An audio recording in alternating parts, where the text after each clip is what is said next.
이 새벽에 주 앞에 나오신 분들을 진심으로 환영합니다. 찬송가 257장 찬양 드리겠습니다.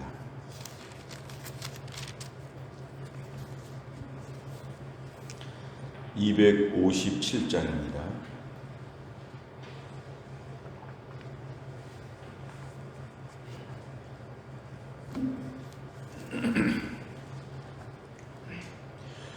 마음에 가득한 의심을 깨치고 지극히 화평한 마음으로 찬송을 부르는 어린 양 예수의 그 피로 속죄함 얻었네.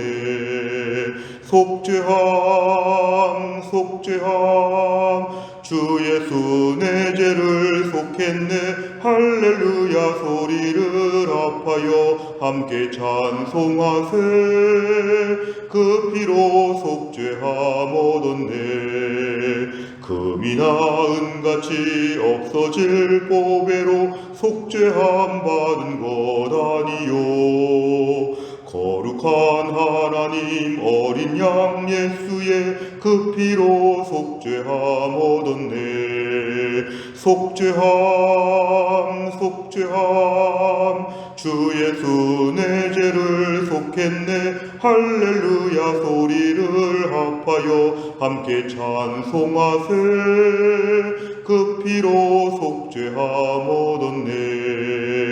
나 같은 죄인이 용서함 받아서 주 앞에 옳다함 얻음은 확실히 믿기는 어린 양 예수의 그 피로 속죄함 얻었네. 속죄함 주 예수 내 죄를 속했네. 할렐루야 소리를 합하여 함께 찬송하세. 그 피로 속죄함 얻었네. 거룩한 천국에 올라간 후에도 넘치는 은혜의 찬송을 기쁘게 부르는 어린 양 예수의 그 피로 속죄함 얻었네. 속죄함 주 예수 내 죄를 속했네. 할렐루야 소리를 합하여 함께 찬송하세. 그 피로 속죄함 얻었네. 아멘.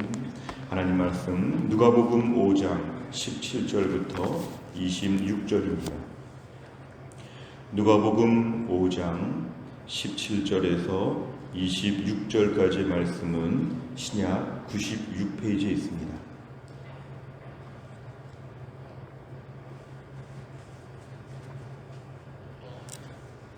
누가복음 5장 17절에서 26절까지의 말씀 저와 한 절씩 교독하시겠습니다.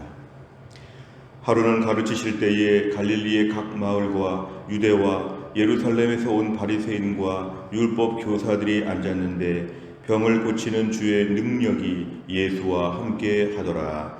한 중풍병자를 사람들이 침상에 메고 와서 예수 앞에 들여놓고자 하였으나 무리 때문에 메고 들어갈 길을 얻지 못한지라 지붕에 올라가 기와를 벗기고 병자를 침상채 무리 가운데로 예수 앞에 달아 내리니 예수께서 그들의 믿음을 보시고 이르시되 이 사람아 내 죄 사함을 받았느니라 하시니 서기관과 바리새인들이 생각하여 이르되 이 신성 모독하는 자가 누구냐 오직 하나님 외에 누가 능히 죄를 사하겠느냐.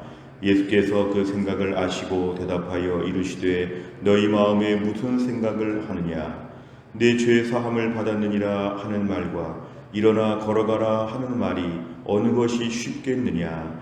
그러나 인자가 땅에서 죄를 사하는 권세가 있는 줄을 너희로 알게 하리라 하시고 중풍병자에게 말씀하시되 내가 네게 이르노니 일어나 내 침상을 가지고 집으로 가라 하시매 그 사람이 그들 앞에서 곧 일어나 그 누웠던 것을 가지고 하나님께 영광을 돌리며 자기 집으로 돌아가니 모든 사람이 놀라 하나님께 영광을 돌리며 심히 두려워하여 이르되 오늘 우리가 놀라운 일을 보았다 하니라. 아멘.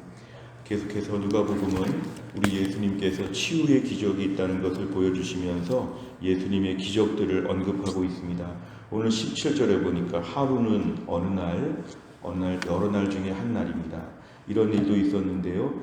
갈릴리의 각 마을과 유대와 예루살렘에서 온 바리새인과 율법 교사들이 앉았다. 이것은 예수님께서 이스라엘의 북쪽 지역에서 지금 사역하고 계시는데 저 남쪽 지역에 있던 유대와 예루살렘에서도 사람들이 올라왔다는 것입니다. 특별히 바리새인과 율법 교사들, 어찌 보면 그렇게 하나님 말씀에 정통하고 그렇게 깨끗하게 산다고 했던 이 사람들, 예수님에 대해서는 받아들이지 않으면서 또 다른 메시아를 기다리고 있던 이 사람들도 한번 구경을 온 것입니다. 은혜 받으려고 온 것이 아니라 구경하려고, 비판하려고, 흠잡으려고 지금 와서 지켜보고 감시하고 있는 것이 17절에 있습니다. 그런데 이럴 때 병을 고치는 주의 능력이 지금 우리 예수님과 함께 있다고 말씀합니다. 18절에 보니까 본격적인 사건이 등장하는데 한 중풍병자, 이 중풍병자는 몸이 마비가 되어서 스스로 움직일 수 없는 누워만 있어야 되는 그 중풍병자를 사람들이 침상에 메고 와서 예수님 앞에 들여놓고자 하였다는 건 이제 마치 들것에 실린 것처럼 그대로 지금 들고 왔는데 문 앞으로 들어올 수가 없으니까 이 사람들은 19절에 위로 올라가서 오히려 기와를 벗기고 지붕을 뚫고 위에서부터 수직 강화하듯이 지금 예수님의 침상을 지금 내려드리는 이런 일을 계획했습니다. 어떻게 보면 매우 열정적이었고 매우 창의적이었죠. 방법이 없으니까 방법을 만들어서라도 한편으로 볼 때는 자기 친구를 너무 사랑하는 것일 수도 있고 또 한편으로 보면 예수님의 능력을 너무도 믿기 때문에 이렇게라도 하면 된다고 하는 이들의 열정, 그래서 침상체 무리 가운데서 수직으로 지금 그 환자가 내려오고 있습니다. 그래서 퍼포먼스를 하듯이 공중에서 지금 사람이 내려오고 있는데 20절에 보니까 예수님이 그들의 믿음을 보셨다. 이 그들은 친구들의 믿음이죠. 함께 침상을 내려드린 사람들의 믿음을 보셨다. 사실은 저들의 행동을 보셨다고 하지 않고 저들의 믿음을 보셨다고 합니다. 이 정도로 위에서 지붕을 뜯고 환자를 내려드릴 정도의 믿음이 있다는 것을 예수님이 칭찬하신 것입니다. 아, 정말 믿음이 있으니까 이렇게 하는구나. 그 행위 속에 담긴 믿음을 예수님은 칭찬하시는 것이고, 이 사람아, 이건 환자에게 하는 말입니다. 환자야, 내 죄 사함을 받았다. 이렇게 말씀하십니다. 좀 특이한 말씀이긴 하지요. 지금 몸이 아픈 사람이 왔는데 죄 사함 받은 얘기를 하니까 조금은 특별하다 이렇게 볼 때 21절에 서기관과 바리새인들, 17절에 의하면 저 밑에 지방에서 온 사람들입니다. 예루살렘을 중심으로 견고하게 말씀으로 무장하고 구약 율법에 능통했던 사람들은 속으로 이런 생각합니다. 신성모독한다. 어떻게 죄 사함을 받는 건 하나님의 영역인데 어떻게 이 사람이 죄를 용서할 수 있겠느냐. 그러면서 속으로 판단하고 있는 것입니다. 22절에 보니까 예수님께서 또 그 생각을 아시고, 생각만 했는데도 다 아시고 예수님은 생각에 대하여 답변하십니다. 생각을 살펴보시고 예수님은 말로 답변하십니다. 너희 마음에 무슨 생각을 하느냐. 내 죄 사함을 받았느니라 하는 말과 일어나 걸어가라 하는 말이 어느 것이 쉽겠느냐. 여기서 쉽다는 것은 일어나 걸어가라는 말이 더 쉬울 수 있는 말이죠. 그냥 병만 고쳐주면 되는 말이 더 쉬운 것인데 예수님은 일부러 죄 사함의 얘기를 하면서 신적 권세를 일부러 보여주신 것입니다. 오히려 더 어려운 말을 하신 것이죠. 24절에 보니까 그러나 어려운 말이지만 죄를 사하는 권세가 나에게 있다. 인자는 한자로 사람의 아들입니다. 사람의 아들. 예수님 자신을 이렇게 표현한 것이죠. 내가 땅에서 죄를 사하는 권세가 있는 것을 보여주려고 일부러 이렇게 말했다는 것입니다. 그래서 죄 사함의 문제에 대한 것에 전권이 있다는 것을 말씀하시고 24절 후반절에 보니까 나중에 이렇게 말씀하십니다. 일어나 내 침상을 가지고 가라. 이거는 일반 사람들이 보통 기대했던 말이죠. 병을 고쳐주시는 것인데 이걸 나중에 말씀하시고 오히려 첫 번째로는 죄 사함을 받는 것에 대해서 먼저 말씀하셨습니다. 의도가 있었다는 것이죠. 그 그러자 25절에 보니까 그 환자가 일어나서 위에서 침상에서 지금 내려오는 사람이 나갈 때는 자기 발로 걸어서 나갑니다. 자기 모든 것을 가지고 하나님께 영광을 돌리며 자기 집으로 돌아갔다. 26절에 보니까 모든 사람들 그 방 안에 사람이 꽉 찼기 때문에 19절에 보니까 무리 때문에 들어갈 길을 얻지 못했다고 하니까 사람들이 얼마나 많았는지 모릅니다. 26절에는 그 모든 사람들이 다 놀라서 야 하나님께 영광을 돌리고 심히 두려워하고 우리가 놀라운 일을 오늘 보았다 이렇게 지금 간증하고 있습니다. 내용관절을 보시면 첫째, 예수님께서는 중풍병자에게 무엇이라 말씀하시며 고치십니까? 20절에 보니까 이 사람아 내 죄 사함을 받았느니라 이렇게 말씀하시고 이 사람의 병이 낫는 것을 오늘 말씀하셨습니다.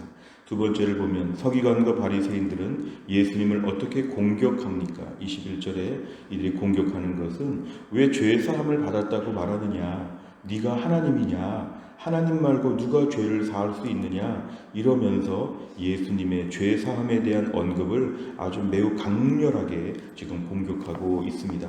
네가 어떻게 하나님이냐? 이렇게 지금 따지는 것이죠.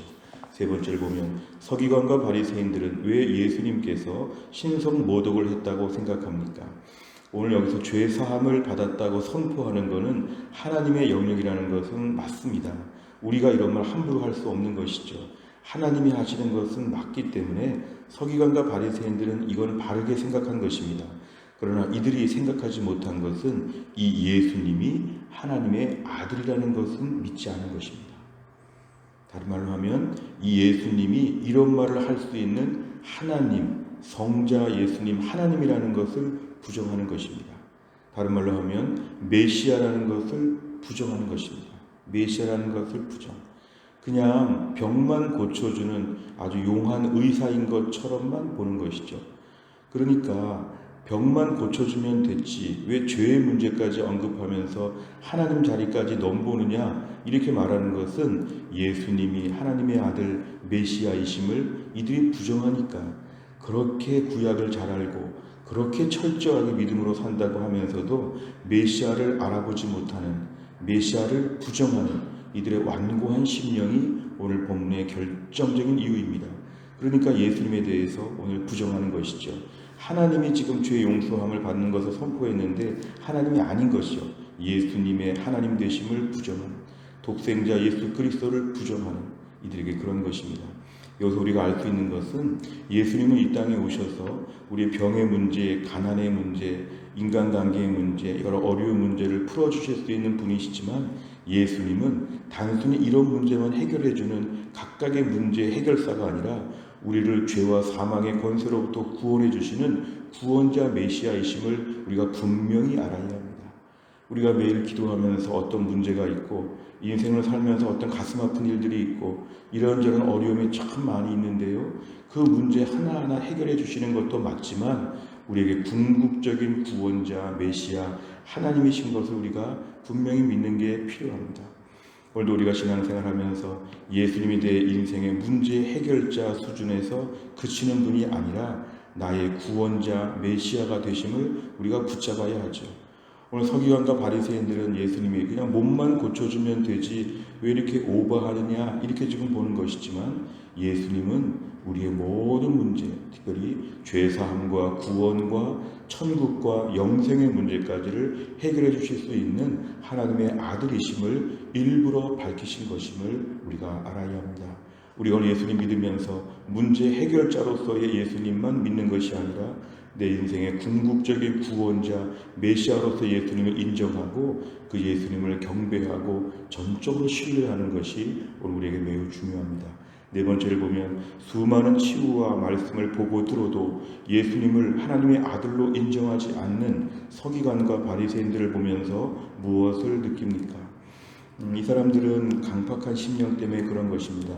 예수님은 그냥 치유만 하시고 말씀만 전하시는 분으로 알고 있지만 궁극적으로 예수님은 죄사함의 권세가 있으신 분이라는 것을 이들은 몰랐지요. 우리도 오늘날 이 서기관과 바리새인처럼 예수님을 이 정도로 생각하지 않았는가? 집안에 무슨 문제가 있고 내 삶에 무슨 문제가 있어서 그거 해결해 주는 것만 의지하는 것이 아닌가? 예수님께 내 문제 전체를 맡기고 그대로 의지하는 것이 필요합니다.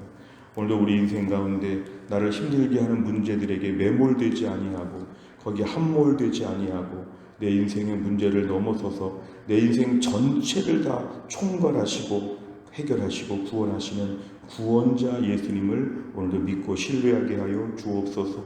매일매일 주 앞에 나올 때마다 내 인생의 구원자, 내 인생의 영원한 대속자이신 예수 그리스도를 오늘도 믿고 의지할 수 있도록 인생 전체를 맡길 수 있다는 것을 생각하고 지역적인 문제에만 너무 매몰되지 아니하고 하나님께 영광을 돌리고 하나님을 전적으로 신뢰하는 믿음을 달라고 이 아침에 기도하시길 바랍니다. 5번째 보면 나는 예수님의 죄 사함의 권세를 인정하지 않는 사람에게 어떻게 대응합니까? 예수님처럼 담대하게 죄 사함의 은혜를 전하기 위해 무엇을 실천하겠습니까? 우리가 또 한 날도 예수님께는 죄 사함의 권세가 있다는 것을 내가 먼저 믿어야 합니다. 예수님은 내 인생의 모든 걸 해결해 주실 수 있는데 구원자가 되어 주신다. 내 죄 문제가 해결된 것이 더 중요한 문제였다. 인생에 내 병처럼 힘들고 어려운 아픔이 있어도 그걸 넘어서서 나의 근본적인 실존, 죄의 문제를 해결해 주시고 사망의 문제를 해결해 주신 예수님 앞에 오늘도 궁극적으로 내가 전폭적으로 의지할 것이 필요합니다. 오늘 본문의 이 중풍병자 얘기를 잠깐만 언급하면 오늘 이 사람 중풍병은 나았을지 모르지만 이 사람이 지금까지 살아있지 않지요. 이 사람은 또 다른 병에 걸려서 죽어서 지금 없는 것입니다. 인생의 문제는 끝이 없습니다. 중풍병이 해결되면 다른 병이 옵니다. 이 사람의 문제가 해결되면 저 사람이 또 문제를 일으킵니다. 내 인생의 끝없는 문제에 계속 우리가 매몰되다 보면 예수님을 바라보지 못하고 구원자 예수님의 은혜를 놓칠 때가 있습니다. 오늘 내 인생의 문제에 매몰되지 아니하고 내 인생 전체를 총괄하시는 하나님 앞에 집중하며 죄사함의 은혜를 주신 예수님 앞에서 감사하고 인생 전체를 더 주님께 의지할 수 있는 믿음의 사람 다 될 수 있기를 주의 이름으로 축원합니다. 기도하겠습니다. 하나님 아버지 감사합니다. 이 새벽에도 하나님이 저희를 깨우셔서 주 앞에 나와 기도하며 새날 새 은혜를 구하게 하여 주신 것을 감사합니다. 오늘 중풍병자 꼼짝할 수 없어서 다른 사람들의 도움을 받아 예수님 앞에 이렇게 내려드리게 되었는데 오늘 예수님 이 사람의 죄 사함의 문제를 해결하여 주시고 이 문제를 병의 문제까지도 치유하심을 저희가 보았습니다. 이 사람이 지금 병에 걸려 있지만 병보다 더 급한 문제가 죄의 문제였음을 예수님이 밝히시고 여기에 대한 전적인 권세로 하나님이 해결해 주신 것을 보았습니다. 오늘도 우리 인생 가운데 이 사람의 중풍병처럼 이런저런 문제들과 아픔들이 많이 있지만 이 문제들보다 더 근본적인 나의 죄와 사망의 문제 앞에서 오늘도 구원자 예수님을 바라보며 철저하게 감사하며 감격하게 하여 주시고 내 인생 오늘도 예수님 모든 죄 사함의 권세 메시아 구원자이신 예수님을 생각하며 내 인생의 전폭적인 의지와 신뢰를 하나님 앞에 드리게 하여 주옵소서. 너무 힘든 문제로 매몰되지 아니하도록 그 문제에서 벗어나서 하나님 아버지를 바라보게 하여 주시고 예수님께 주목하게 하여 주시고 또 한 날도 죄 사함의 권세를 담대하게 선포하셨던 그 예수님을 믿고 의지하여 주 안에서 기뻐하며 감사하며 은혜 속에 살 수 있도록 하나님이 함께하여 주옵소서. 오늘도 교회 안에 몸이 약하신 분들을 위해 기도합니다. 김혜영 권사님과 유동엽 성도님과 천은필 집사님을 하나님이 다 낫게 하여 주시고 오늘 투석을 받으시는 신효승 권사님과 한재열 집사님도 하나님이 함께하여 주옵소서. 오늘도 하루 종일 힘든 겨울 추운 날 직장생활 하시는 모든 성도들 한 명 한 명 하나님 붙잡아 주시고 우리 공부하는 자녀들 한 명 한 명 하나님이 돌봐 주시고 오늘 인생 가운데 우리 주님을 바라보며 주님의 은혜 속에서 깊이 잠겨서 한날을 살아갈 수 있도록 아버지 하나님이 함께하여 주옵소서. 모든 걸 주님께 의지하오며 예수님의 이름으로 기도하옵나이다. 아멘. 매주 화요일마다 기도하는 100대 기도 제목은 오늘은 교회를 섬기는 분들을 위해서 기도합니다. 우리 장로님들, 권사님들, 집사님들, 순장님들, 전도회장님들, 교회 모든 섬기는 분들이 은혜 속에 잘 감당할 수 있도록 29번부터 42번까지 오늘 꼭 기도해 주시기를 바랍니다. 주기도문 하겠습니다. 하늘에 계신 우리 아버지여, 이름이 거룩히 여김을 받으시오며 나라의 임하옵시며 뜻이 하늘에서 이룬 것 같이 땅에서도 이루어지이다. 오늘날 우리에게 일용할 양식을 주옵시고 우리가 우리에게 죄 지은 자를 사하여 준 것 같이 우리 죄를 사하여 주옵시고 우리를 시험에 들게 하지 마옵시고 다만 악에서 구하옵소서. 대개 나라와 권세와 영광이 아버지께 영원히 있사옵나이다. 아멘.